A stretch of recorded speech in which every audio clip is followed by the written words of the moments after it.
What's going on, guys? Welcome back to Nacho Wrestling, and in today's video and the return of the 10 count, the top 10 series where I look at 10 things, 5 things, 8 things, whatever, it doesn't matter, but I look at the top things in wrestling.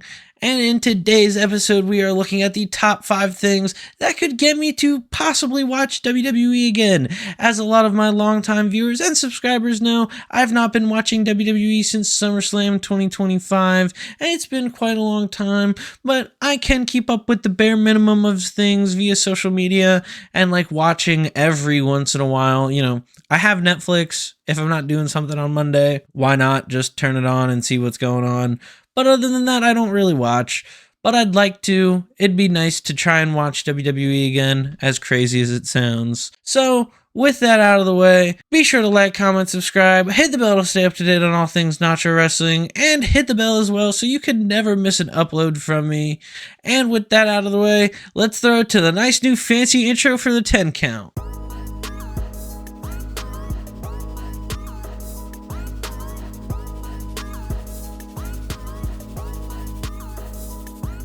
Number 5, we have WWE standing on business.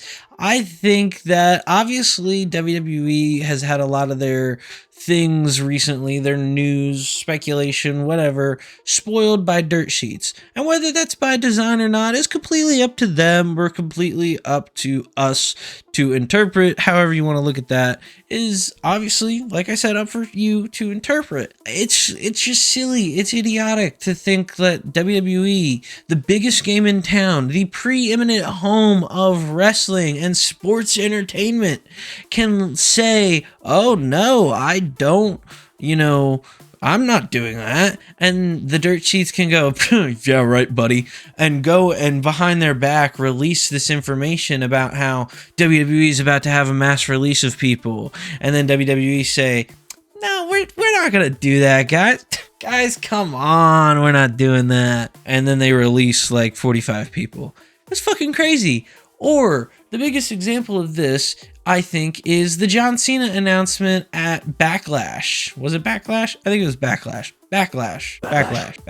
At Backlash, they had the whole thing with John Cena announcing something, and everyone and their fucking grandmother assumed that John Cena was doing something for Club WWE, which a lot of people, like myself, thought was going to be some sort of, like WWE Network adjacent thing or streaming service type deal. Instead, it was some sort of tier system perks for their loyal dick riders. Congratulations, you guys get rewarded for whatever. I don't know. To wrap this point up, though, WWE's got to remember that they're the biggest game in town. They don't need to be bullied by dirt sheets by like guys like Sean Ross Sapp or Dave Meltzer or Brian Alvarez. They run this shit. They used to be a monopoly of it, and they don't need to look at these little guys. Not little, I mean, obviously they do a lot for wrestling media and wrestling journalism and everything like that. Don't get me wrong. I'd like a job. Well, when it comes to the overall business of professional wrestling, leave it to WWE, guys. Number 4, creative cohesion. I think the biggest thing about WWE and NXT lately has been the difference, stark difference, if you will, in just how interesting and fun NXT's presentation can be compared to WWE's presentation. Not only does NXT have a bit more of a lighter feel and a bit more of a variety when it comes to what their characters are, how their characters are represented, what they do in the ring and everything like that. But I also don't want to sit here and tell you that if I was watching WWE, I would be watching NXT, because I'm watching AEW on a religious basis, but you don't see me watching Ring of Honor. You don't even see me paying for fucking Honor Club, especially in the Big 2-6. I would not be caught dead paying for Honor Club. Talking shit about Ring of Honor aside, I do like what old HBK is doing down in Orlando and down at the Performance Center. I think a lot of things that he has helped do is, of course, the women's division. I think the influx of talent we've seen within the women's division in WWE lately has been because of HBK. HBK has admitted that the women just get it a little better than the guys, and I think that's evident. For every Obafemi or every Trick Williams, you have I'm trying to think of some names off the top of my head.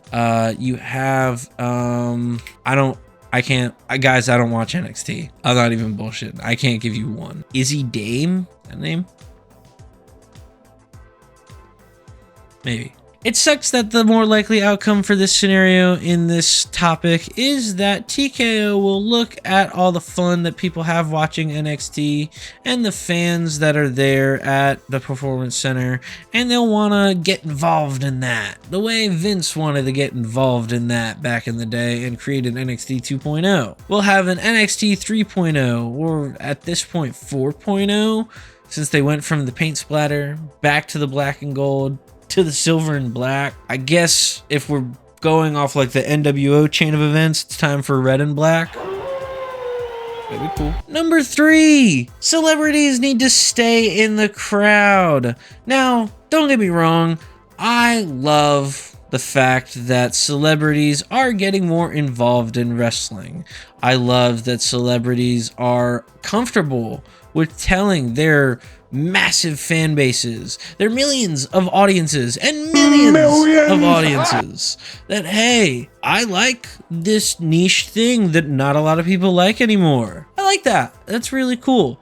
One thing that I think they could do, maybe, especially guys like Jelly Roll, this is kind of who this topic is about specifically. Jelly Roll or Pat McAfee really are the two big ones, I guess, here. Is, you know, the thing you could do is stay the fuck out of the ring. You know, like, don't get me wrong, I think it's cool that you're a fan, you know, enjoy it, revel in it, get your free tickets, get your moment, you know, interaction segment, like, you know, from the crowd. But it's from the crowd. It's not fucking getting in the ring, taking a goddamn RKO once a week. Like, what the fuck? And don't get me wrong, I'm not gonna sit here and tell you that the Big Boom AJ stuff on the pre-show of AEW is the fucking cat's pajamas or the bee's knees or anything like that. No. That's not great, but at least it's on the fucking pre-show. At least it's not a waste of a spot in the main card. So, you know, apples to bananas, if you will. Number 2, if there's no competition, then stop competing. Simply put, AEW has been labeled by Nick Khan, by Triple H, by whoever in the top brass of TKO and WWE as not competition.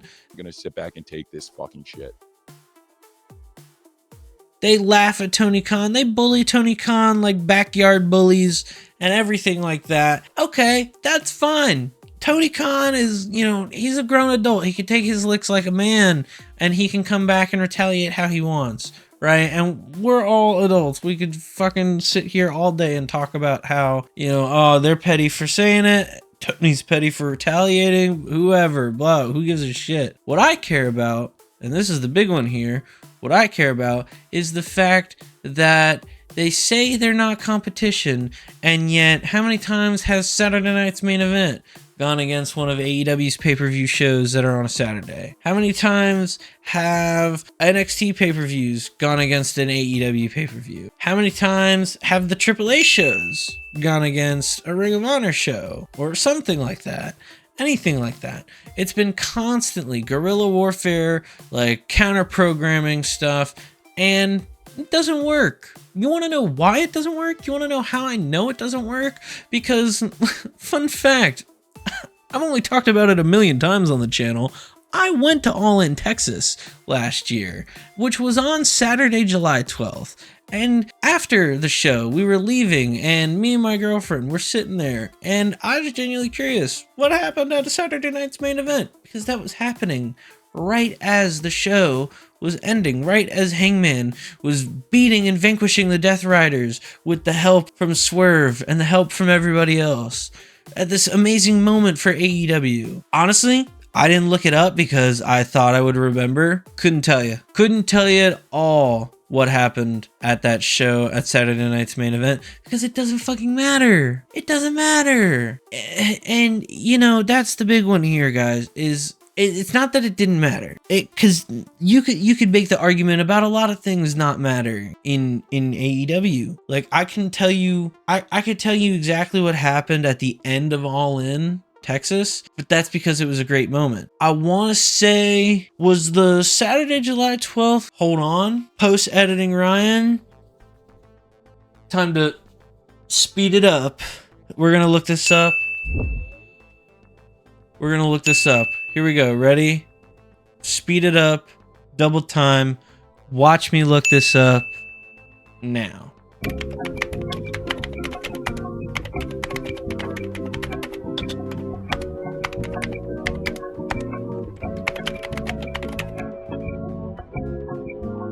And we're back. After further review, I was able to concur with my associates that Saturday, July 12th, 2025, Saturday's night main event, that was a real tongue twister, from WWE was in fact Goldberg's retirement match, aka the one where it got cut short. Fuck you, Bill. Nah, I'm playing. It's not your fault. But you know what everyone's thought was about Saturday night's main event? It wasn't, oh wow, missed something decent. They were laughing. They were making fun of it. They were cracking jokes. Everyone I heard talking about Saturday night's main event was not talking about how they were missing it. They were talking about making fun of it. It's not appointment viewing. Guerrilla warfare, counter-programming shit does not work in today's age. It just doesn't. Number one, just a wee bit more wrestling. Just a little bit. Like, you know, 4 matches on a card, 5. I saw recently, like the most recent Saturday night's main event has 5 matches on it. I got excited because like I was like, oh shit, 5? They know how to do that? Like, and it wasn't like one of them was like a segment, like it wasn't like a talk show seg. It was 5 matches, guys, 5 matches. That was pretty cool.